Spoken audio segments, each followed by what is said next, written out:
Hello friends, welcome to our channel. ఈరోజు మనం శ్రీ గురుదత్త గీత జ్ఞానపీఠము యోగీశ్వరేశ్వర్లు శ్రీ శ్రీ శ్రీ కళా గోపాలస్వామి మహారాజ్ గారితో మనం ఇంటర్వ్యూ చేయబోతున్నాం. నమస్కారం గురుగారు. జై గురుదత్త. తన నమ్మిన వాళ్ళకి మోక్షం అనేది ఇస్తాడు. కానీ ఇప్పుడు కొంతమంది ఈ మధ్యకాలంలో బాగా ఎక్కువైపోయారు. అసలు దేవుడు అనేవాడే లేడు, దేవుడు అనేవాడు అబద్ధం అని చెప్తూ తిరుగుతూ అసలు దేవుడు అంటే కొంచెం కూడా లెక్క లేకుండా తిరుగుతున్నారు. అసలు దాని ఎందుకని అసలు మరి అలాంటి వాళ్ళకి మోక్షం కలుగుతుందా?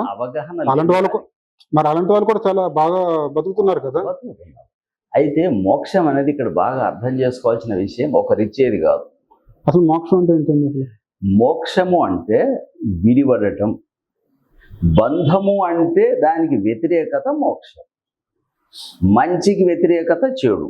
బంధము అంటే మనల్ని ఎవరినైనా ఒక తమ్మని కట్టేశారనుకో, కట్టేస్తే మనకి ఇష్టమేనా అట్లా ఉండటం?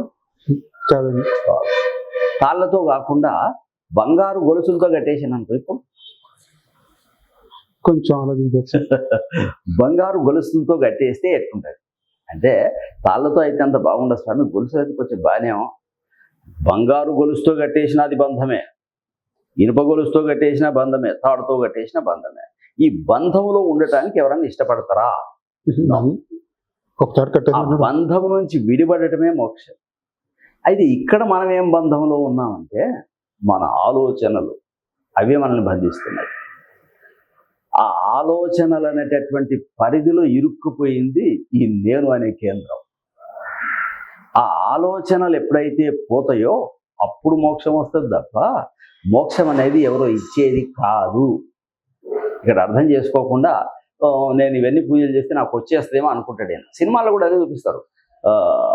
అన్నమయ్య అయ్యా నేను ఇంకొచ్చేస్తా అంటే, ఇంకో కొంతకాలం ఉండరాదా అని ఆ వెంకటేశ్వరుడు చెప్పినట్టుగా, లేదు నేను మోక్షం అంటే సరే అని చెప్పి ఆయన జ్యోతి ఆయన శరీరంలోకి వెళ్ళిపోయినట్టు ఐక్యమైనట్టు చూపిస్తారు. మోక్షం అట్లా లేదు.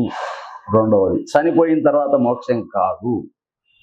ఎవడైనా నువ్వు చనిపోయిన తర్వాత మోక్షం వస్తుంది అంటే ఎట్లా నమ్మేది?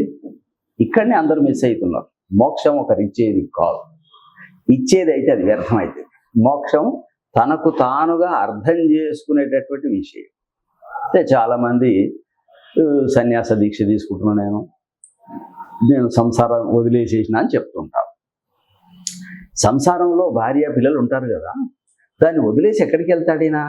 అక్కడెక్కడో మఠం వేసుకొని ఆశ్రమం ఏర్పాటు చేస్తారు.